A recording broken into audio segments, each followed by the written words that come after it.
HS Economics 100 MCQ series part 1।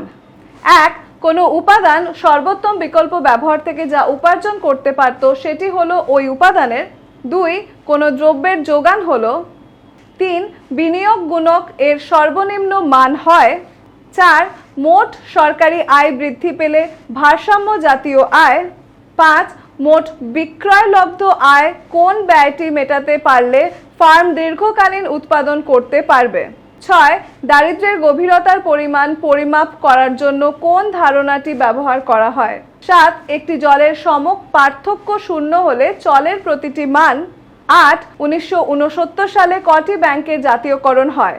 9, একচেটিয়া কারবারে কোন ব্যয়টি থাকে না। 10, ভারতের জাতীয় গ্রামীণ কর্মসংস্থান নিশ্চয়তা আইন পাশ হয় কোন সালে। এবারে আমাদের উত্তরের সাথে তোমাদের উত্তরগুলো মিলিয়ে নাও। HS Economics 100 MCQ series part 2। 1, নিচের কোনটির সঙ্গে প্রান্তিক ব্যয় ধারণা ঘনিষ্ঠ। 2, লাভ হলো। 3, স্থিতিস্থাপক যোগানের ক্ষেত্রে স্থিতিস্থাপকতার মান কত হয়।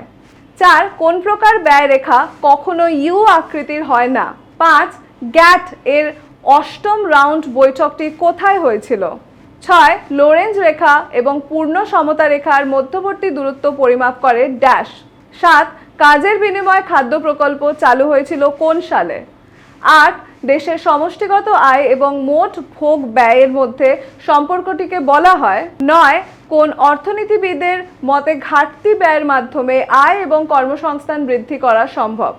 10, অন্তর্দয় অন্ন যোজনা অনুসারে প্রতি মাসে প্রতি পরিবার স্বল্প মূল্যে কত কিলো শস্য পায়। এবারে আমাদের উত্তরের সাথে তোমাদের উত্তরগুলো মিলিয়ে নাও। HS Economics 100 MCQ series part 3। 1, NRTP আইন প্রণয়ন করা হয় কোন সালে।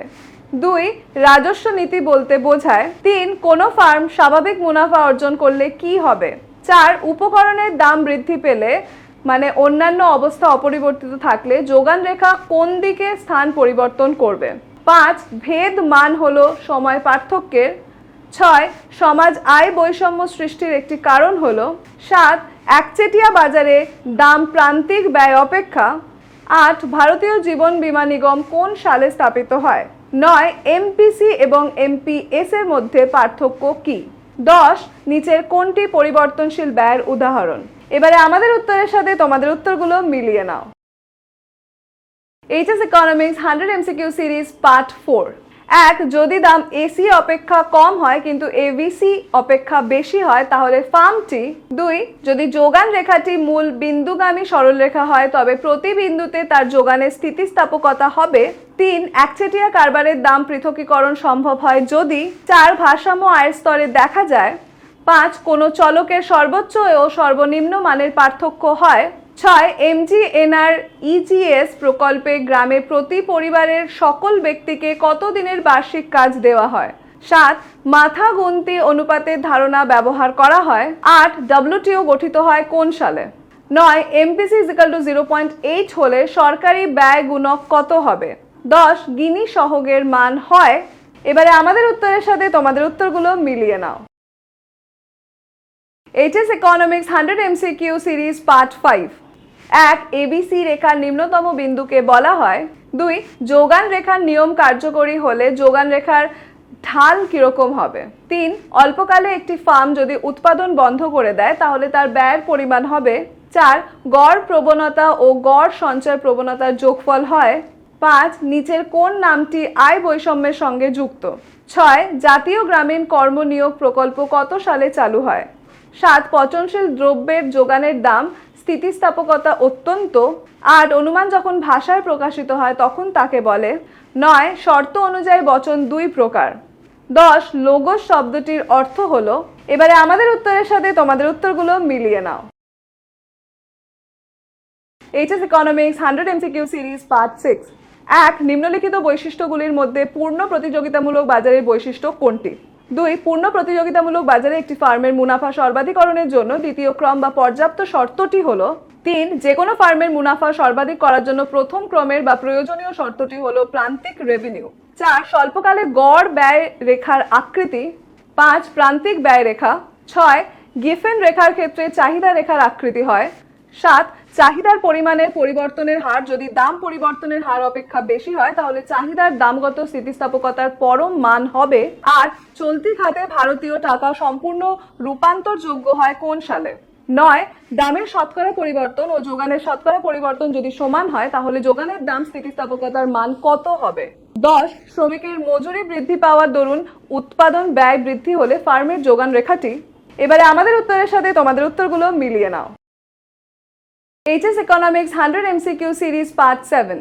1 একচেটিয়া কারবারির বিক্রিত দ্রব্যের চাহিদা রেখা সর্বদাই।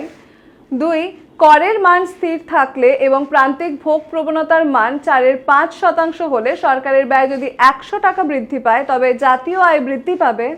3 যদি কোনো রাশিমালার প্রদত্ত সকল মান 5-এর সমান হয় তাহলে তার সমকমান হবে। 4 কোন বাজারে ফার্ম ও শিল্পের মধ্যে কোনো প্রভেদ থাকে না। 5 সরল কেইন্সের তত্ত্বে বিনিয়োগ গুণকের মান হবে। 6 বাজেট ঘাটতি বলতে কি বোঝায়? 7 কোন রাশিমালার সর্বোচ্চ ও সর্বনিম্ন মানের পার্থক্যকে কি বলে? 8 ভারতের অর্থনৈতিক সংস্কার আইন চালু হয় কোন সালে? 9 অলিগোপলি হলো এমন একটি বাজার যেখানে ক্রেতা থাকে।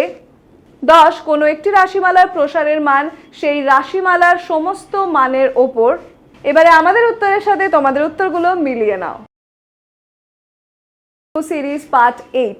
1 সরকারি ব্যয় অপরিবর্তিত থেকে যদি করের পরিমাণ 1000 টাকা হ্রাস পায় এবং প্রান্তিক ভোগ প্রবণতার মান 3.4% হয় তাহলে জাতীয় আয় বৃদ্ধি পাবে। 2 ছদ্ম বেকারত্বের ক্ষেত্রে শ্রমের প্রান্তিক উৎপাদনশীলতা হয়। 3 মাথা গুণতি অনুপাত দ্বারা কি পরিমাপ করা হয়? 4 মার্ক আপ ব্যবস্থা ধরে নেওয়া হয় শিল্পের যোগান রেখা হবে।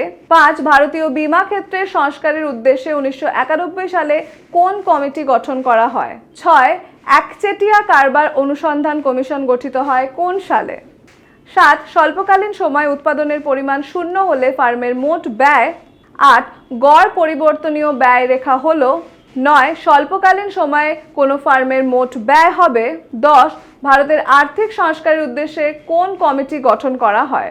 এবারে আমাদের উত্তরের সাথে তোমাদের উত্তরগুলো মিলিয়ে নাও।